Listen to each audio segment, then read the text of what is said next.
श्रीराम समर्थ. श्री गणेशाला, शारदेला, समर्थ सद्गुरूंना वंदन करून क्षणभर नामस्मरण करू. अधिक मास महात्म्य कथेचा 3रा अध्याय श्रवण करू. ओम नमो भगवते वासुदेवाय. ओम नमो भगवते वासुदेवाय. ओम नमो भगवते वासुदेवाय. ओम नमो भगवते वासुदेवाय.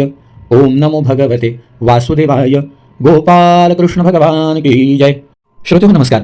सुतांची स्वारी शौनकादिक मुनींना अधिक मास महात्म्य सांगत असताना भगवान विष्णू परमात्मा आणि लक्ष्मी यांच्यातील संवाद सांगत होती.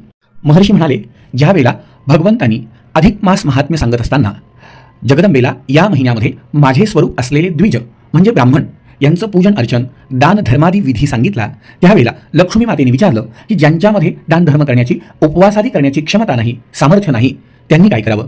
त्यावेळेला भगवंतांनी गोसेवेचं महात्म्य सांगितलं. हे महात्म्य सांगत असताना भगवान विष्णू परमात्मा लक्ष्मीला म्हणाले, ऐक लक्ष्मी सावधान, मागे निरोपिले गोदान, परी ते पाहिजे सुलक्षण, अलक्षण नसावे. भगवान म्हणाले, लक्ष्मी गोसेवा, गोदान अत्यावश्यक करावं, पण हे करत असताना सगळ्यात महत्त्वाची गोष्ट आहे की ती गाय सुलक्षण असावी, अलक्षण नको. ती सुंदर असावी, पौष्टिक असावी, वरी सवत्सक, ती वत्सासह असावी, दूध देणारी असावी. रोड अथवा रोगिष्ट, रोगिष्ट असेल, मृतवत्स नसावे स्पष्ट, किंवा वंध्या असोनी वरिष्ठ, कामानये दानाते. गोसेवा करत असताना ठीक आहे, पण जेव्हा गोदान करायचं त्यावेळेला ती रोगिष्ट नको, ती वंध्या नको. रोग व्याप्त शरीरी, ती कोणत्याही रोगाने व्याप्त असू नये. दुग्धन देती तिळभरी, ऐसी धेनू दानाते निर्धारी, योग्य सुंदरी नसे पै. लातरी खैरंडी वरी, एक शृंगी नसावी तरी, आपुले पय आपण प्राशन करी, पान्हा चोरी दोहिता. अशा लक्षणांची काय असेल तर ती गाय दान करू नये. सुलक्षणी गाय दान जर केली तर भगवान म्हणाले, ऐसी दिधलिया दान, तेने संतोषे जनार्दन, मग ते पावते मोक्ष सदन, यासी संदेह जाण असे ना. लक्षणयुक्त जर गोदान केलं तर निश्चितच मला म्हणजे परमात्म्याला आनंद होतो. आणि हो लक्ष्मी, यातही सगळ्यात महत्त्वाची गोष्ट अशी आहे, अपात्री केलिया दान तरी ते नरकासी कारण, म्हणून सत्पात्री ब्राह्मण पाहोनी दान पै द्यावे. दान देत असताना सत्पात्र आणि अपात्र या गोष्टी फार महत्त्वाच्या आहेत की ज्यावर आपण आधी चर्चा केली आहे. दान करत असताना सगळ्यात महत्त्वाची गोष्ट कोणती आहे तर आपण ज्याला दान देणार आहोत त्याच्यामध्ये आपल्याला आशीर्वाद देण्याची क्षमता पाहिजे. आणि त्याच्यामध्ये आशीर्वाद देण्याची क्षमता केव्हा असेल, ज्या वेळेला दान घेणारी व्यक्ती ही शास्त्रसंमत आचरण करत असेल. त्याच्या आचरणामध्ये नित्य स्नान, संध्या, देवतार्चन, दान, यज्ञ आणि भूतदया हे सगळ्यात महत्त्वाचं आहे. अहो, शास्त्रकारांनी दान घेणाऱ्यासाठी आवर्जून लक्षणं सांगितलेत.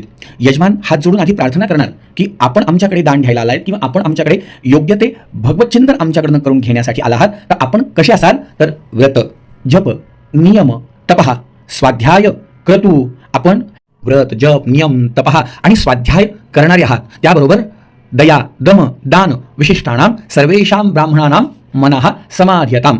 आपल्या मनामध्ये समाधान वास्तव्य करत असेल असे आपण सर्वतोपरी भूदेव द्विज आमच्यावर प्रसन्न आहात का. अर्थात आपण हे सगळं करणारे आहात हे अपेक्षित आहे. म्हणून तर शास्त्रकारांनी सत्पात्री दान करायला सांगितलं. सत्पात्र दानात भवे धनाढ्य.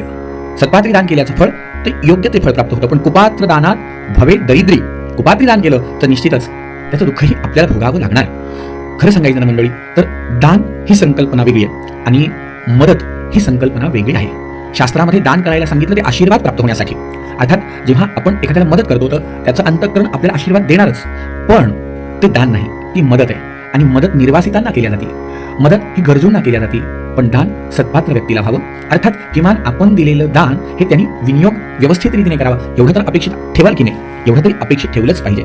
शेवटी सगळ्यात महत्त्वाची श्रद्धा आणि विश्वास. आपण आपल्या श्रद्धेने, विश्वासाने आणि भगवंतावरती असलेल्या निष्ठेने योग्य त्या ठिकाणी योग्य तो विवेकाने निर्णय घेऊन आपण आपलं कार्य करत राहणं अपेक्षित आहे. पण भगवान म्हणतात, सांगायचं तर अपात्री केली दान तरी ते नरकासी कारण, म्हणून सत्पात्र व्यक्तीला दान होणं हे महत्त्वाचं आहे. गोदान का महत्त्वाचं आहे किंवा गोसेवा का महत्त्वाची आहे तर लक्ष्मी गावो यज्ञस्य नेत्रे वै, गावो यज्ञस्य वै मुखम, अमृतं क्षयं दिव्यं क्षीरं गावो वहन्ति च. अहो, हे धेनू यज्ञाचे नेत्र आणि यज्ञमुख स्वतंत्र, परुषे अमृत क्षीर मात्र, जे दुर्लभ सुराते देवांनाही दुर्लभ असं अमृत गोमातेपासून प्राप्त होतं. म्हणून गोसेवेला, गोदानाला अत्यंत महत्त्व आहे. भगवान म्हणाले, लक्ष्मी अगं शृंगमूले गवान नित्यम, गाईच्या शिंगाजवळ ब्रह्मा विष्णू समाश्रितो. स्वतः ब्रह्मा विष्णू यांचं वास्तव्य आहे. शृंगाग्रे सर्व तीर्थानी स्थावराणी चराणी च. सगळे तीर्थ या शृंगाच्या अग्रामध्ये आहे. हे ऐकलं लक्ष्मीने. आणि श्रोते हो, लक्ष्मीने भगवंताला प्रश्न विचारला, तव आशंका घेऊनी सत्वर. श्रोती बोलले उत्तर, सर्वगात्री सुरवरा किंकारणं प्रवेशपै. तेव्हा भगवंतांनी सांगितलं, यदर्थी इतिहास वरवा. एक इतिहास आहे. लक्ष्मी, पौलव्य ऋषी तप करत होते.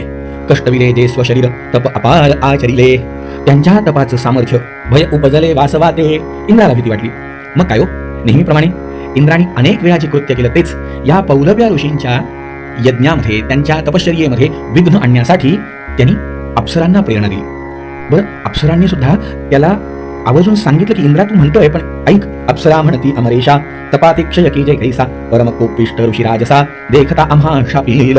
इंद्रा, अरे तुझं ठीक आहे, पण त्यांची तपश्चर्या भंग केल्यावरती त्यांच्या कोपाला आम्हाला सामोरं जावं लागेल. नव्हे कदाचित ते ऋषी आम्हाला शापही देतील. इंद्राचा नेहमीप्रमाणे स्वभाव. त्यांनी बघितलं, बघू पुढचं पुढे, पण तुम्ही आधी जाऊन त्या पौलव्य ऋषींच्या तपामध्ये व्यत्यय आणा. मग काय हो, आता देवांगणा अप्सरा आल्या. त्या हात जोडून पौलव्य ऋषींच्या समोर उभ्या राहिल्या. त्यावेळेला ऋषींनी विचारलं, का आपण काय इथे आलात? त्यावेळेला सत्य घटना त्यांनी कथन केली. मग काय हो, ध्यान विसर्जनी मुनी तया ते देखिले नयनी मग पुसे तया लागुनी किंमत कलह मांडिला. आणि जेव्हा ऋषींना कळालं की इंद्राने आपली तपश्चर्या भंग करण्यासाठी या देवांगणांची योजना केली, खवळलेल्या त्या पौलव्य ऋषींनी शापोदक हातामध्ये घेतलं आणि तात्काळ इंद्र समोर येऊन उभा राहावा असा त्या मंत्रांचा उच्चार केला.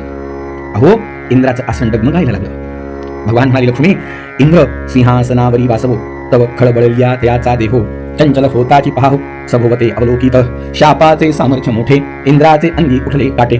मग काय, मग पिशाचवत पळत असे नेटे जेथे असे कमलासन. इंद्राची स्वारी ब्रह्मदेवांकडे गेली की कसंही करा मला या शापापासून मुक्त करा. तेव्हा ब्रह्मदेव त्याला आसरा देता इथे पाहिल्यावर ब्रह्मदेवासह इंद्राने इथे यावं अशा प्रकारचा मंत्रोच्चार केला गेला. मग काय, ब्रह्मदेव म्हणाले, हा इंद्रा तुझ्यामुळे माझ्यावरही संकट आलं. मग काय हो, या दोघांची स्वारी ब्रह्मा आणि इंद्र विष्णू परमात्म्यांकडे. पुन्हा पौलव्य ऋषींनी या दोघांसह इंद्राने इथे यावं अशा मंत्राचं अनुष्ठान सुरू केलं. हे तिघही जण महादेवांकडे गेले, पण घटना तीच. प्रत्येकाचं नाव घेऊन इंद्रासह या देवांनी इथे हजर व्हावं अशा प्रकारे पौलव्य ऋषी आपल्या मंत्रांचं उच्चारण करू लागले.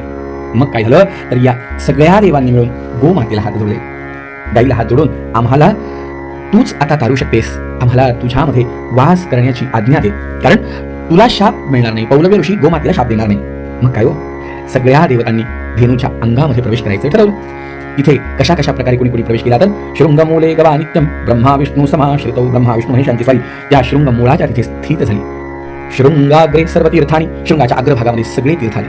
शिरोमध्ये महादेव, शिराच्या मध्ये महादेव, सर्वभूतमय स्थिता ललाटाग्रे स्थिता देवी नासवंशेच षण्मुखः. नाकामध्ये स्वतः षण्मुख कार्तिक स्वामी स्थित झाले. कर्णयोर अश्विनोश्चैव, कानामध्ये अश्विनव देव, डोळ्यामध्ये चंद्र सूर्य, दंतेषु वायो, दातामध्ये वायू देवता स्थिर झाली. जिभेमध्ये वरुण देव, हुंकारामध्ये सरस्वती, यमयक्षौच गंडयो. प्रत्येक देवता गाईचा आश्रय घ्यायला लागली. साक्षात गंगाच गोमूत्रम, गंगेने गोमूत्रामध्ये वास केला. गोमय शेणामध्ये यमुनेनी वास्तव्य केलं. आणि त्रयस्त्रिंशत्तु देवानां कोट्यो रोम सुसंस्थिताः. प्रत्येक रोम रोमामध्ये प्रत्येक देवता जाऊन बसली. मग काय हो, तेव्हापासनं 33 कोटी देव गंगा यमुनादी तीर्थांचं काहीमध्ये वास्तव्य करते झाले. इकडे पौलव्य मुनी बघतायत, हे आणखीन काय येत नाही. निरखून पाहिलं तर हे सगळे त्या धेनूच्या अंगामध्ये पाहिले. मग विवेक आठवून अंतरी ऋषींच्याही लक्षात आलं, आपण उगीच चिडलो. त्यावेळेला त्यांनी त्या गाईला नमस्कार केला आणि आपला क्रोध शमन केला आणि सगळ्या देवांना मुक्त केलं, शाप दिला नाही. अशा प्रकारे गोमातेने सगळ्या देवांना आपल्या शरीरामध्ये आश्रय दिला. म्हणून लक्ष्मी, या अधिक मासामध्ये गायीची सेवा फार महत्वाची आहे. शक्य झालं तर गोदानही महत्वाचं आहे, पण ते नाही शक्य झालं तर ती गोधूळ आपल्या कपाळाला घालावी, गायीला प्रदक्षिणा घालावी.